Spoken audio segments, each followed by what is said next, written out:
பிடிச்சி தள்ளி விட்டானே டக்குன்னு பிடிச்சிக்கிறீங்களா, அது எது? இந்த போன். ஸோ வாட் ஹேப்பன்ட், இவர் அங்கே பெஞ்சிலேருந்து இறங்கினாரு, தலை சுற்றிட்டு. அதுக்கப்புறம் அப்படியே போனார், வெளில படி ஏறினார். கொடிமரத்துக்கிட்ட போனது என்னாச்சு, கீழே வந்துட்டார்.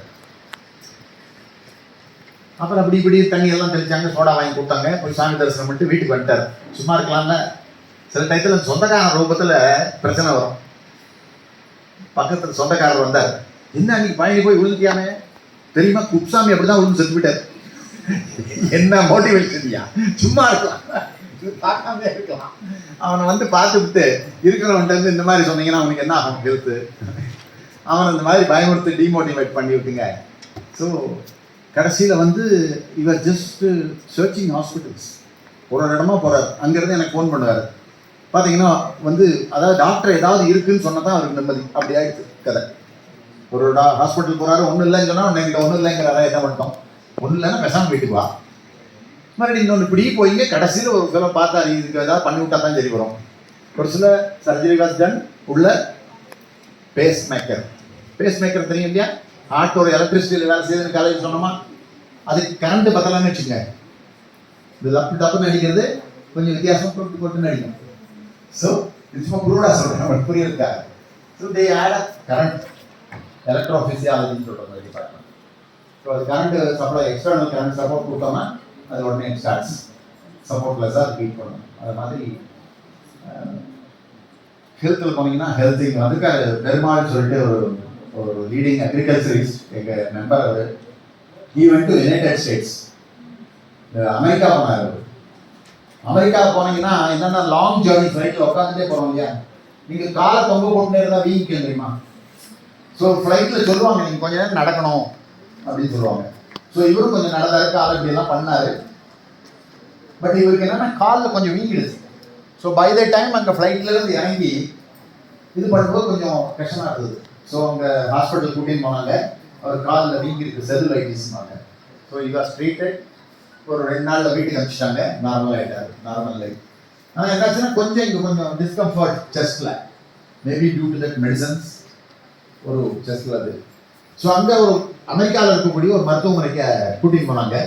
அவங்க ஸ்கேன் பண்ணி பார்த்து என்ன சொன்னாங்க, நம்ம ஆளுங்க சொல்கிற மாதிரியே உள்ளுக்குள்ள அடப்பு இருக்குது சார். நீங்கள் தான் அடப்பு இருக்குதுன்னு சொல்லுவார். சொந்தக்காரங்க யாராவது போயிட்டாங்கன்னா அடப்பு இருக்குன்னு சொல்லிக்கலாம். நம்ம உடனே வேற அடப்புன்னு நினச்சிக்கோம். இதை மாதிரி அங்கேயும் வந்து என்ன சொல்லிட்டாங்க, உங்களுக்கு உள்ள அடப்பு இருக்குது, ஸ்டென்ட் வைக்கணும்ட்டாங்க. ஸோ ஸ்டென்ட் வைக்கணும்னா என்ன காசு தெரியுமா, 5 கோடி ரூபாய். யுனைடெட் ஸ்டேட்ஸில் ஸ்டென்ட் வைக்கிறதுக்கு 5 crores அவருக்கு பில்லு. நம்ம ஊரில் 1.7-2 lakhs இங்கே முடிச்சுக்கலாம். அங்கே பாருங்க எக்ஸ்பென்சிவ். ஸோ அதனால தான் மெடிக்கல் டூரிசம் எல்லாரும் இங்கே வந்து வைத்தியம் பண்ணிக்கிறாங்க. ஸோ அவருக்கு என்னாச்சு, இன்சூரன்ஸ் இருக்குது, ஹெல்த் இன்சூரன்ஸ். அந்த ஹெல்த் இன்சூரன்ஸை காமிச்சு நம்ம வைத்தியம் பண்ணிக்கலாம் அப்படின்னு சொல்லிட்டு பண்ணார். ஆமாம், இந்த இன்சூரன்ஸ் நாங்கள் தரோம் அப்படின்னு அவருக்கு வைத்தியம் பண்ணாங்க. ஸ்டென்ட்டை வச்சுட்டாங்க. அவர் வச்சுருக்கிறது அமெரிக்கா ஸ்டென்ட்டு, லேஸ்பட்ட ஸ்டென்ட் இல்லை, பார்த்துங்க. ஸோ அமெரிக்கா ஸ்டென்ட்டை வச்சுட்டு வந்துட்டார். இன்சூரன்ஸ்காரன் காசு கொடுத்துருவான்ட்டு. திடீர்னு இன்சூரன்ஸ்காரன் ஒரு தபால் எழுதுனான், உன்னோட கிளைமை ரெப்புடியேட் பண்ணுறேன், தரமாட்டேன். ஏன் தெரியுமா, இது வந்து ப்ரீ எக்ஸிஸ்டிங் டிசீஸ் அப்படின்னா. இந்த அடப்பு இன்னைக்கு வந்திருக்குமா யோசிச்சு பாருங்க. இது இப்படி கொஞ்சம் கொஞ்சமாக தானே வந்திருக்கு. அதை நீ முன்னாலே ஏன் சொல்லலை, எப்படி பாருங்க. நியாயமான வாதம். இரத்த குழாய் அடைப்பு ஆல் ஆஃப் அ சடன் வரதில்லை. இரத்த குழாய் அடைப்பு கொஞ்சம் இங்கே ஒருத்தருக்கார் PhD வாங்கினவர், 7-8 சர்ஜரி. ஸோ இரத்த குழாய் கொஞ்சம் கொஞ்சமாக தான் வரும். அது எப்படிங்க எனக்கு தெரியும், எனக்கு உள்ளுக்குள்ளே இருக்கிற ஸ்பேர் பார்ட்ஸில் பிரச்சனைங்கிறது எனக்கு எப்படி தெரியும்? Unless until some symptoms are there. எனக்கு தெரிஞ்சால் தானே நான் போய் பார்ப்பேன், ஸ்கேன் பண்ணி பார்ப்பேன். எனக்கு தெரியாதே. அதே தான் அவர் கண்டிஷன் வாஸ் வெரி நல்ல ஹார்ட் ஒர்க்கர், அக்ரிகல்ச்சரிஸ்ட். அவருக்கு எந்த ப்ராப்ளம் இல்லை, ஃபிட் எனஃப். திடுப்புன்னு வந்து நீங்கள் அப்படியே கொஞ்சம் கொஞ்சமாக வளர்ந்து அடைஞ்சிருச்சு. அது நீங்கள் சொல்லலை முன்னால், ப்ரீ எக்ஸிஸ்டிங் தரமாட்டேன். அப்போ தான் நான் அவரை கூப்பிட்டு எல்லாம் பேசினேன். ப்ரீ எக்ஸிஸ்டிங் சொல்கிறாங்க சார், இது சம்மந்தமாக அவங்கள்ட்ட என்ன மெடிக்கல் ரெக்கார்டுன்னு கேட்டேன். I was shocked and surprised. நம்மெல்லாம் கற்றுக்க வேண்டிய லெசனை வெட்டுறது. அங்கே கிராமத்துலேருந்து எடுத்துகிட்டு வராரு பாருங்க, கவரா 1961 வச்சுக்கிட்டு இருக்காரு. அத்தனை கவர் தூக்கிட்டு வர்றாரு. ட்ரீட்மெண்ட் ஹிஸ்ட்ரி அந்த 61ல இருந்து இருக்கக்கூடிய பல இதுக்கு எலிமெண்ட்டுக்கு போயிருக்காரு, சின்ன சின்ன விஷயங்களுக்கு போயிருக்காரு, காயம்பட்டது அடிபட்டதுக்கெல்லாம் எல்லா கவரையும் பத்திரமா வச்சுக்காரு. அந்த 61ல இருக்கிறது பிபி பார்த்தீங்கன்னா நார்மல், இசிஜி பார்த்தா நார்மல், இந்த டி வேல்யூ ஜம்ப் எல்லாம் இல்லை, ஒவ்வொரு இசிஜி பார்க்க எவ்ரிதிங் இஸ் நார்மல், போதுமே. So you could prove that the had no pre existing disease. நம்ம யாராவது மெடிக்கல் ரெக்கார்டை வச்சுக்கிறோமா? இது ஒரு பாடம், it's a lesson we have to learn from Mr. Perumal. நம்ம என்ன பண்றோம்? மெடிக்கல் ரெக்கார்டை வச்சுக்கிறதுல தூர போட்டுறோமா? ஒரு ஃபைல் வாங்குங்க, 7 ரூபாய் ஒரு ஃபைல் வாங்குங்க, என்ன ட்ரீட்மெண்ட் எடுத்தாலும் அதுக்குள்ள ஃபைல் பண்ணுவீங்க. அட் டைம்ஸ் தேவைப்படாமே போகட்டும், அது that is my wish. But anyway you should know your health, you should know about you. அப்பதான் உங்களை எக்ஸ்ப்ளாய்ட் பண்ண மாட்டாங்க. அப்பதான் உங்களோட கண்டிஷன் என்ன டாக்டர்கிட்ட போய் என்ன சொல்றான், என்னமோ செய்யுது சார், மாட்டினா இப்படி சொன்னா என்ன செய்யுதுன்னு கூட உங்களுக்கு சொந்த இல்லைன்னு என்ன பண்றது? ஸோ அதனால அவேர்னஸ்ங்கிறது இன் ஆல் லெவல்ஸ்.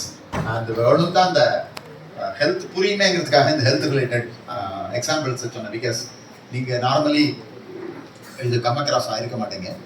இதுக்கப்புறம் நேச்சுரலி டொமஸ்டிக் ப்ராடக்ட்ஸ் இருக்குது, நிறைய எக்ஸ்ப்ளாய்டேஷன் நடக்கிறத பார்க்குறோம். இப்போ கூட நான் எம்ஆர்பியை பற்றி பேசிட்டு இருந்தது தெரியுமா? ஸ்ப்ரைட் பாட்டிலில் வந்து ஸ்ப்ரைட் பாட்டில் 20 ரூபாய்ங்க, ஃப்ரிட்ஜில் வச்சு கொடுக்குறாருல்ல, அப்போ கரண்ட் செலவாகுது இல்லை?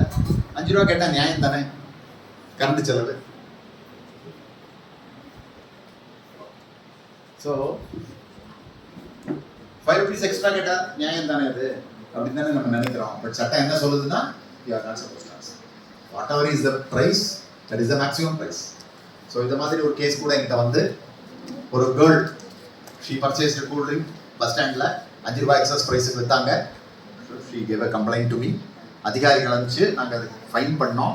அதுக்கப்புறம் கன்சியூமர் கோர்ட்டில் போட்டு கேஸை போட்டோம். இந்த கன்சியூமர் கோர்ட் என்ன ரிசல்ட் கிடைக்குன்னு சொல்கிறேன். ஸ்ப்ரைட் பாட்டில் 5 ரூபாய் எக்ஸஸுக்கு விற்றாங்க. அந்த பொண்ணு கேஸ் கோர்ட்டில் என்ன கேட்டான் தெரியுமா? 5 ரூபாய் எக்ஸஸ் வாங்கினீங்கள, அந்த எக்ஸஸை திருப்பி கொடுக்கணும். 2வது மன உளைச்சல். பிகாஸ் நீங்கள் உங்களுக்குலாம் ரொம்ப வீக் மனசு, அப்போ ஒரு 5 ரூபா ஸ்ப்ரைட் ஜாஸ்தி விற்றானா உங்களுக்கு ரொம்ப ஒரி ஆகிடும். ஸோ அந்த மன உளைச்சலுக்கு ஒரு 10,000 ரூபா கொடுக்கணும். 5 ரூபாய் திருப்பி கொடுக்கணும், மன உளைச்சலுக்கு 10,000 ரூபா கொடுக்கணும், வழக்கு செலவுக்கு 2,000 ரூபா கொடுக்கணும். வழக்கை விசாரிச்சாங்க. We could prove that case. என்ன ஆர்டர் ஆச்சு? 12,5 ரூபாய் ஆர்டர் ஆச்சு. We got the money. That is the consumer law. So அதே மாதிரி இட்ஸ் யூசர் ஃப்ரெண்ட்லி லா. அதை நீங்கள் யூஸ் பண்ணிக்கலாம். Learn more, try to learn more, that can create you more awareness. Nice thing that நிறைய நேரம் எடுத்துனேன். ஏன்னா காலையிலேருந்து ரொம்ப நேரம் வெயிட் பண்ணிருக்கீங்க. ஸோ ஏதாவது ஒரு தகவல் சொல்லணும், வழி இல்லை. Because people came late. அதனால் இந்த மெசேஜை உங்கள்கிட்ட கம்யூனிகேட் பண்ணணும்னு நினச்சேன். Very nice for patient listening. So இந்த நிகழ்ச்சியில் எனக்கு கலந்து கொள்வதற்கு வாய்ப்பு அளித்த முதல்வர் அவர்கள். பிகாஸ் எங்களுக்கு என்னென்னா, அவங்களுக்கு ஒரு டுவல் ரோல், டபுள் ஆக்ட். ஏன்னா எங்கள் குழுவில் வைஸ் பிரசிடென்ட், இந்த காலேஜில் பிரின்சிபால். ஸோ அவங்கள நாங்கள் வந்து ஒரே ஐடியா நெருக்கடி கொடுத்து எல்லா விஷயத்தையும் பண்ணுறோம். தட் இஸ் அன் ஒரு எக்ஸலண்ட் சப்போர்ட் டேக். ஸோ அது எனக்கு என்னென்னா doubly happy. Because I am able to give you more awareness. அந்த வகையில் இந்த நிகழ்ச்சியை நிறைவு செய்கிறேன். தேங்க்யூ. தாய்மை இந்தியாவை தூய்மையில்லா நாடாக மாற்றும் சமூகமே, நீ விதைத்த விதையை நீயே அறுவடை செய்வாய். நினைவில் கொள். பசுமை இந்தியாவை உருவாக்கு. பார் முழுவதும் கைகோர்த்து பாங்காய் நாட்டை பாதுகாத்து, நாம் மட்டுமின்றி இவ்வுலக மக்களின் உடல் நலத்தை நினைவில் கொண்டே செயல்படு என்று நமக்கு விழிப்புணர்வு ஏற்படுத்தியும், நுகர்வோராகிய நாம் நமது உரிமைகளை தெரிந்து கொள்ள வேண்டும் என்று சிறப்புரை வழங்கிய ஐயா அவர்களுக்கு மனமார்ந்த நன்றியை உரித்தாக்கிக் கொள்கிறோம். உலக நுகர்வோர் உரிமைகள் தின விழாவையொட்டி நடைபெற்ற போட்டிகளில் பங்கு பெற்று வெற்றி பெற்ற மாணவ மாணவியர்களுக்கு பரிசுகளை வழங்குமாறு மேடையில் அமர்ந்திருக்கும் சான்றோர் பெருமக்களை அன்போடு அழைக்கின்றோம். முதல் பரிசு team C, S Sushmita Rupavathi, Vellalar college of education, Nayakkar college. V Priyanka, Kongu engineering college.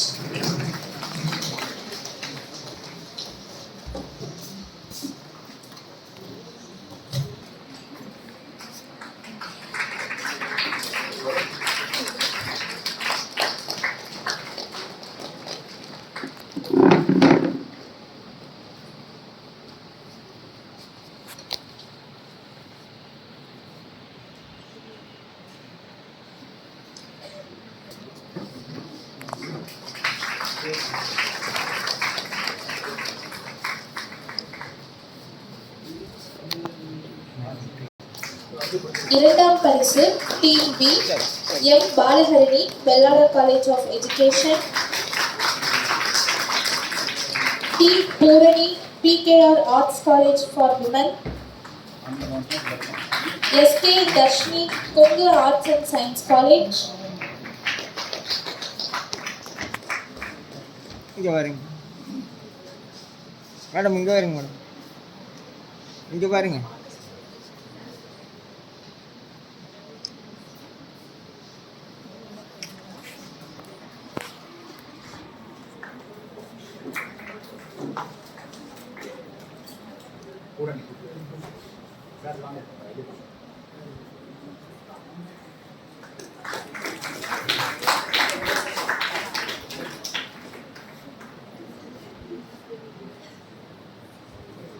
என்ன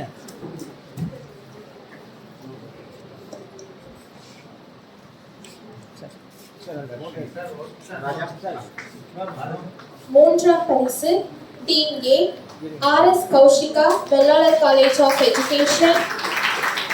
KS Darshana, Kongu arts and science college.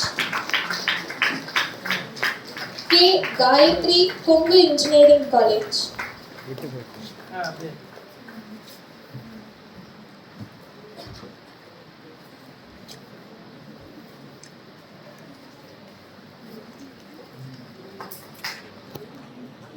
Kaushika.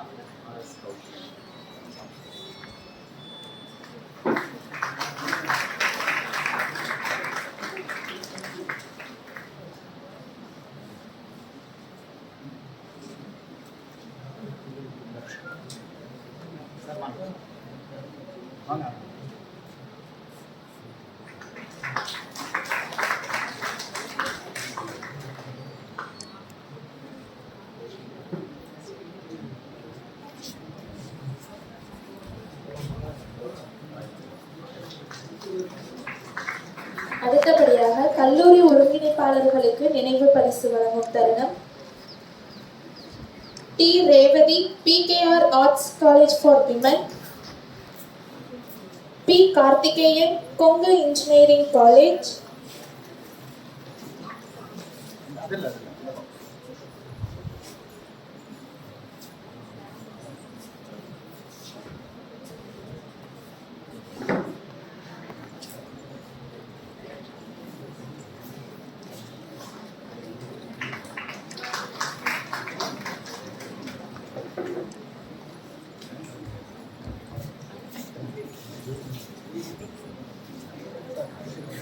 Biscuit miss V Vaishnavi ma'am, Kongu engineering college.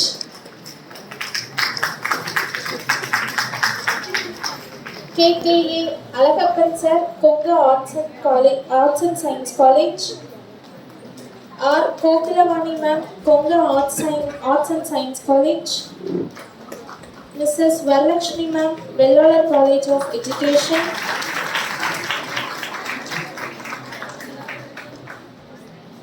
Doctor S Arulraj sir, VET college of arts and science.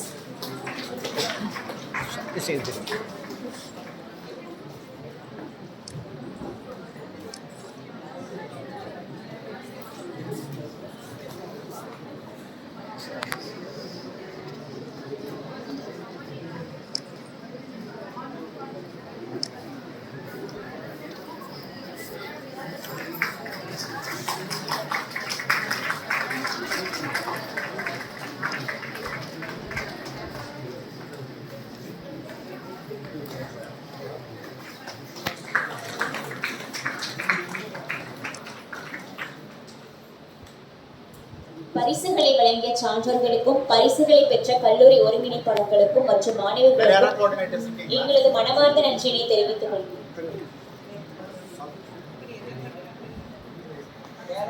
பாய் முதலை போலே, மீன் தேடும் கொக்கு போலே, பூச்சி வலை சிலந்தி போலே, இலவச விதை விதைத்து தன்வசம் வளர்த்து வாழ்வை விஷமாக்கும் கூட்டம் பல அலையுது இங்கே. ஆசை காட்டியே பணம் இருமடங்கு, பேராசை ஊட்டியே பணம் சுருட்டிவிட்டு, அறிவாளிய நிலைநாட்டிவிட்டு, கண்ணீர் காட்ட குழி தோண்டி காத்திருக்கும் கைவர்களிடம் கண் உறங்காதீர், ஏமாந்து விட்டு பின் ஏங்காதீர், நுகர்வோரே விழித்தெடுங்கள் என்று இந்நிகழ்வின் மூலம் எடுத்துரைத்த அனைத்து சான்றோர் பெருமக்களுக்கும் எமது வேளாளர் கல்வியியல் கல்லூரி சார்பாக மனமார்ந்த நன்றியை தெரிவித்துக் கொள்கிறேன். நன்றி மறப்பது நன்றன்று என்று அன்றே சொல்லி வைத்தார் வள்ளுவர். இது நன்றி நவிலும் தருணம். நன்றியுரை வழங்க நமது வேளாளர் கல்வியியல் கல்லூரி உதவி பேராசிரியர் திருமதி வி வரலட்சுமி அம்மா அவர்களை அன்புடன் அழைக்கின்றோம். அனைவருக்கும் இனிய மதிய வணக்கம். உலக நுகர்வோர் உரிமைகள் தின விழா இங்கே சிறப்பாக நடைபெற்றமைக்கு எனது முதற்கண் நன்றியினை இறைவனுக்கு தெரிவித்துக் கொள்கிறேன். இந்த நிகழ்வு நடைபெற காரணமாக இருந்த நமது கல்லூரியின் மரியாதைக்குரிய செயலர் மற்றும் தாளாளர் உயர் திரு எஸ் டி சந்திரசேகர் ஐயா அவர்களுக்கு முதற்கண் என் நன்றியினை தெரிவித்துக் கொள்கிறேன். பல்வேறு பணிகளுக்கு இடையே இங்கு வந்திருந்து தலைமையுரை ஆற்றிய பத்மஸ்ரீ திரு SKM மயிலானந்தன் தலைவர் நுகர்வோர் பாதுகாப்பு மையம் ஈரோடு அவர்களுக்கும், நுகர்வோர் பாதுகாப்பு மற்றும் உணவுப் பொருள் வழங்கல் துறையின் மாவட்ட அலுவலர் திரு RS ராம்குமார் அவர்கள் இந்நிகழ்வில் கலந்து கொண்டு தங்களின் சிறப்பான உரையாடலால் நம் விழிப்புணர்வை தூண்டிவிட்டதற்கு மனமார்ந்த நன்றியை தெரிவித்துக் கொள்கிறேன். அவர்களின் உரை நுகர்வோர் உரிமைகள் மற்றும் பாதுகாப்பு தொடர்பான முக்கிய செய்திகள் நம்முடன் பகிர்ந்து நமக்கு மேலும் தெளிவூட்டியது. இது நிச்சயமாக அனைவருக்கும் பயனுள்ளதாக அமையும் என நம்புகிறேன். ஈரோடு நுகர்வோர் பாதுகாப்பு மைய அமைப்பின் செயலாளராக தொடர்ந்து செயலாற்றி நமது நுகர்வோர் கழகத்தின் வளர்ச்சிக்காக அயராது உழைத்து வரும் திரு R பாலசுப்ரமணியம் ஐயா அவர்களுக்கு எனது இதயம் கனிந்த நன்றியை தெரிவிக்கின்றேன். அவர் தன்னுடைய தன்னலமற்ற சேவையால் நுகர்வோர் விழிப்புணர்வை பரப்பி நுகர்வோர் உரிமைகளை பாதுகாக்க எங்களை ஊக்குவித்து வருகிறார்.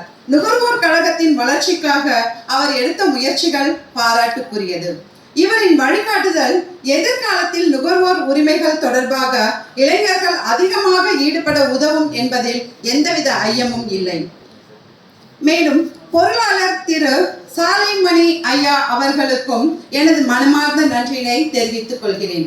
வாழ்த்துரை வழங்கி அமர்ந்திருக்கும் ஈரோடு மாவட்ட நுகர்வோர் மன்ற துணைத் தலைவர் திரு S ராதாகிருஷ்ணன் அவர்களுக்கும், இணை செயலாளர்கள் திரு P ஐயப்பன் மற்றும் A ராஜா மற்றும் ஈரோடு மாவட்ட நுகர்வோர் பாதுகாப்பு மையத்தின் அனைத்து நிர்வாகிகள் மற்றும் இணைப்பு குழுக்களின் தலைவர், செயலர், நிர்வாக குழு உறுப்பினர்கள் மற்றும் உறுப்பினர்கள் அனைவருக்கும் எனது உளமார்ந்த நன்றியினை தெரிவித்துக் கொள்கிறேன்.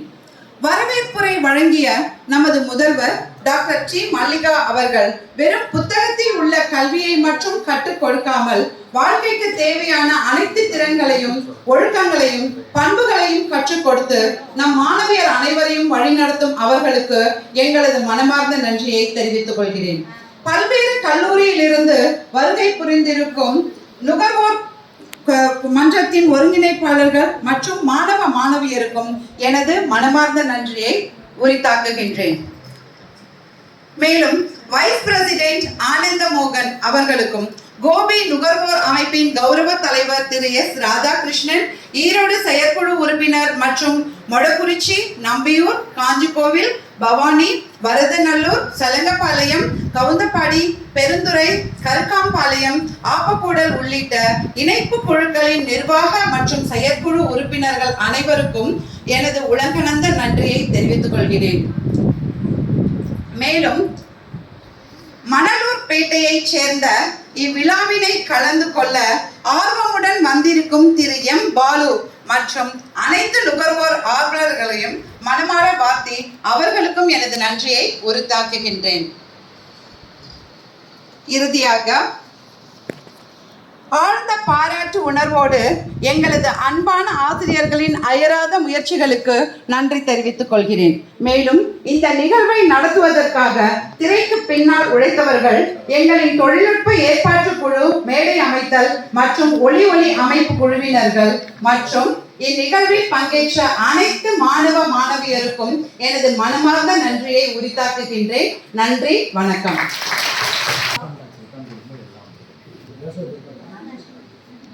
தாய் தமிழை வணங்கி ஆரம்பித்த நாம் தாய் நாட்டுக்கு நன்றி கூறி நிறைவு செய்யும் விதமாக நாட்டுப்பண்.